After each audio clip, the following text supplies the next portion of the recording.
एक जहाज, 2 million barrels of oil और दुनिया का सबसे पावरफुल नेवी उसके रास्ते में खड़ी थी। फिर भी वो निकल गया। ये कोई मूव ईरानियन सुपर टैंकर की जो यूएस नेवी के ब्लॉकेड लाइन को क्रॉस करके वापस घर पहुंचा। और इसके साथ जो गेम चल रहा है वो पूरी दुनिया की इकोनॉमी हिला सकता है। पहले कॉन्टेक्स्ट समझते हैं। स्ट्रेट ऑफ हॉर्मुज सिर्फ 34 किलोमीटर चौड़ा है, अपनी अपनी सबसे नैरो पॉइंट पे ईरान और ओमान के बीच। लेकिन इसके दो अनडायरेक्शनल सी लेन्स रोजाना 20 मिलियन बैरल्स ऑफ ऑयल गुजरती हैं, जो दुनिया की total seaborne oil trade का रफली 20% है। सऊदी अरेबिया, यूएई, इराक इसी रास्ते से गुजरता है। 2024 में इसके थ्रू जाने वाले 84% crude oil shipments Asian market के लिए थे। और चाइना अपना एक तिहाई तेल सिर्फ इस स्ट्रेट से लेता है। अब हुआ क्या? यूएस इजराइल ने अपनी मिलिट्री कैंपेन शुरू की। ईरान ने जवाब में स्ट्रेट ऑफ हॉर्मुज बंद कर दी। ईरान ने माइंस भी स्ट्रेट में प्लांट किए और एक रिपोर्ट के मुताबिक बाद में खुद ही उनको ट्रैक खो दिया। पूरी दुनिया के हाथ पैर फूल गए। ऑयल प्राइसेस छत पे पहुंच गए। अप्रैल 12 को जेडी टॉक्स फेल हो गई हैं। उसके बाद ट्रंप ने डिक्लेयर किया अब यूएस नेवी खुद स्ट्रेट ऑफ हॉर्मुज को ब्लॉकेट करेगी। यूएस नेवी ईरानियन पोर्ट से आने जाने वाले तमाम जहाजों को रोकेगी और जो शिप्स ईरान को टोल दे रही है उन्हें इंटरसेप्ट करेगी।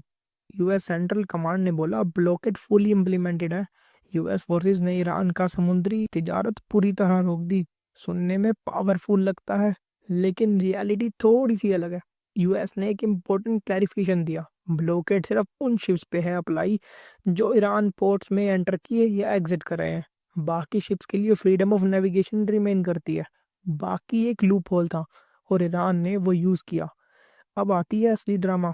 एक national Iranian VLCC super tanker यानी वेरी लार्ज क्रूड कैरियर मार्च 2026 के एंड में ईरान से निकला। वो सीधा इंडोनेशिया के रिया आर्चिपेलागो पहुंचा। वहां तो उसने 2 million barrel of crude oil का एक दूसरा वीएलसीसी टैंकर में ट्रांसफर किया और फिर वहां से निकल पड़ा ईरान की तरफ।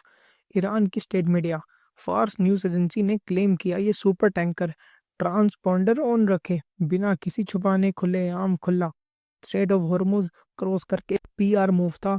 उतना ही जितना एक स्ट्रेटेजिक मूव। ईरान बोल रहा था देखो तुम्हारा ब्लॉकेट कुछ नहीं कर सकता। ईरान ने स्टेट मीडिया ने इसी यूएस सीज के खिलाफ एक बड़ी जीत के रूप में प्रेजेंट किया। लेकिन सच इतना सिंपल नहीं है।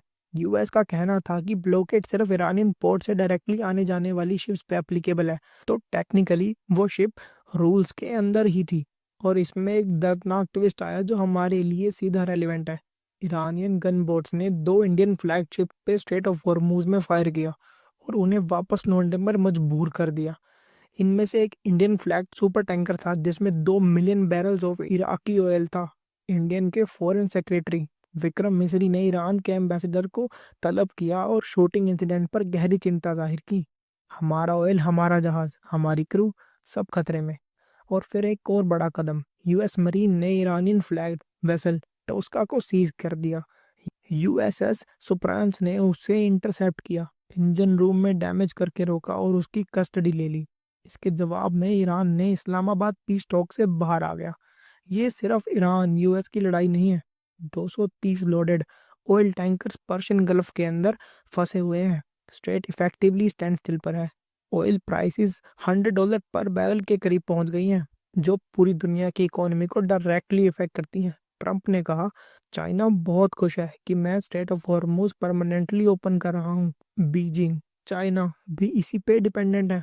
फ्रांस के प्रेसिडेंट से गलतियां हुई हैं और रिटर्न टू काम की अपील की। और सीज फायर डेडलाइन थी 22 अप्रैल, आज का दिन। जिसके बाद क्या होगा अभी कोई नहीं जानता। एक सुपर टैंकर ने सिर्फ तेल नहीं डिलीवर किया, उसने एक मैसेज डिलीवर किया।